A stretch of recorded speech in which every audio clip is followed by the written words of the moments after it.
X factor. কবি অলভ্য ঘোষ। জয় পরাজয় বলে কিছু নেই, সবকিছু আপেক্ষিক। মহাবিশ্বের মহত্বের কাছে আমরা ক্ষুদ্রাতি ক্ষুদ্র। অনাবিষ্কৃত ভর চিরকাল আচ্ছন্ন করে রাখবে মানুষের চেষ্টাকেও। শত সহস্র কোটি প্রজ্ঞার উন্মোচনেও কোনোদিন বোধগম্য হবে না আমাদের মস্তিষ্কের গভীর গহীন রহস্য।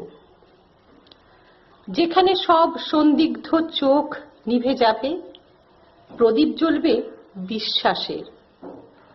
বীজগণিতের ফর্মুলায় ফেলে মেলাতে গেলে এক্স ফ্যাক্টর হবে। ধ্রুব এই এক্স, উপলব্ধিতে প্রত্যক্ষ, অথচ হাওয়ার মতো অদৃশ্য।